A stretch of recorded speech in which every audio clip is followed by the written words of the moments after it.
जय गुरुदेव, जय गायत्री माता। सबका सब प्रकार से सम्यक ज्ञान है विवेक जनित ज्ञान। प्रणव पंड्या जी लिखते हैं कि अंतरयात्रा विज्ञान के प्रयोगों का निष्कर्ष ज्ञान रूप में प्रकट होता है। यह ज्ञान जानकारियों, विचारों व कल्पनाओं से सर्वथा भिन्न है। जानकारियां कैसी भी हों, कहीं से भी मिले, विचारों का स्रोत कहीं भी हो, क्यों न हो, कल्पनाओं का रूप कैसा भी हो, इन सभी की सत्यता संशय से परे नहीं होती। इन सबको अपने अपने ढंग से संशय संदेह में घेरे रहते हैं। ज्ञान चेतना में प्रकाश का स्रोत बनकर प्रकट होता है। इस प्रकाश में अनुभूतियां घटित होती हैं। हालांकि बदलते क्रम में इन अनुभूतियों के तल भिन्न भिन्न होते हैं। फिर प्रत्येक तल पर होने वाली अनुभूतियां में उस तल के सत्य का बोध होता है। क्रमिक रूप से चेतना के उच्च स्तरीय तलों में प्रकाश सघन होता जाता है। साथ ही अनुभूतियां भी पारदर्शी और संशय रहित होती जाती हैं। योग साधना में परिष्कार ही विकास है। चित्त के परिष्कार के अनुरूप ही विकास की अवस्थाएं आती हैं। इस विकास का प्रतिमान व प्रमाण होता है ज्ञान। योग साधना की कसौटी न तो सिद्धियां हैं, न शक्तियां और न ही विभूतियां। इसकी एकमात्र कसौटी ज्ञान है। सिद्धियां, शक्तियां अथवा विभूतियां अपरिष्कृत अवस्था में भी प्रकट हो जाती हैं। इनका स्रोत योग साधना के अतिरिक्त तप व तंत्र की प्रक्रियाएं भी हो सकती हैं। तप व तंत्र के माध्यम से भी अनेकों सिद्धियां, शक्तियां, विभूतियों का अर्जन किया जा सकता है।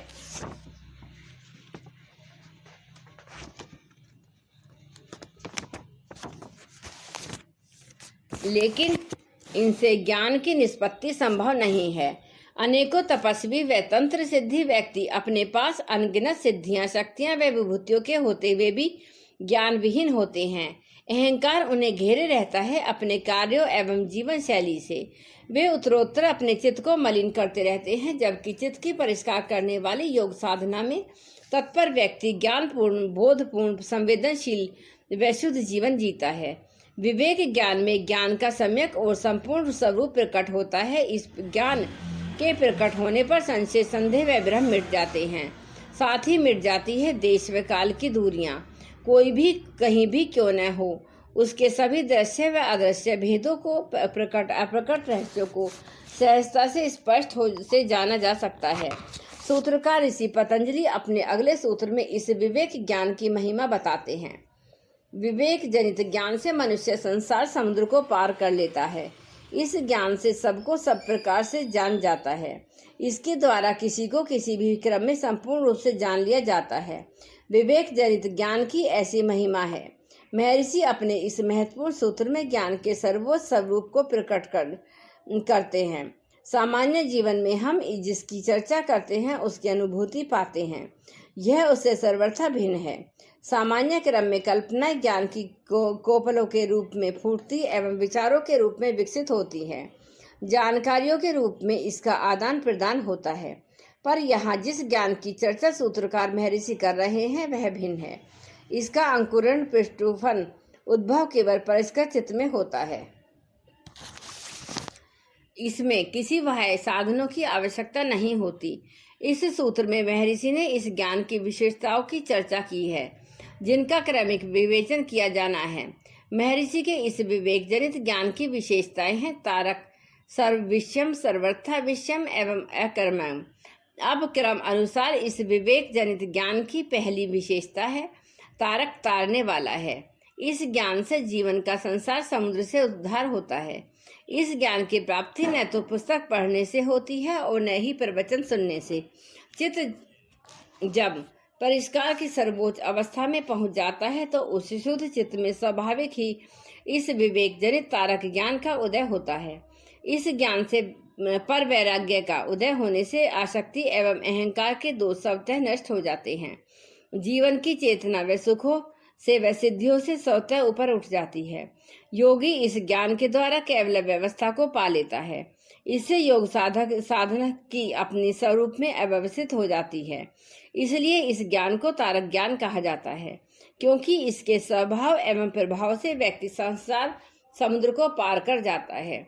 इस ज्ञान की दूसरी विशेषता है सर्वविषयम, अर्थात सभी विषयों का ज्ञान देने वाला। उपनिषद इसी ज्ञान के लिए कहते हैं, जिससे ज्ञान होने से सब कुछ जान लिया जाता है। इसके होने पर न तो कुछ अदृश्य रहता है और न अस्पष्ट। जो कुछ जहाँ पर भी हो उसे संपूर्णतः देखा जाना और अनुभव किया जा सकता है। स्वयं का स्वरूप एवं संपूर्ण प्रकृति इस ज्ञान से प्रकट और स्पष्ट समझ में आने लगती है। सभी विषय इस ज्ञान से बोधमय हो जाते हैं। इस ज्ञान की तीसरी विशेषता है सर्वथा विषम। इस ज्ञान से प्रत्येक विषय का हर आयाम स्पष्ट हो जाता है। इस ज्ञान के होने पर किसी विषय के दूर होने के पास होने का सारा भेद समाप्त हो जाता है।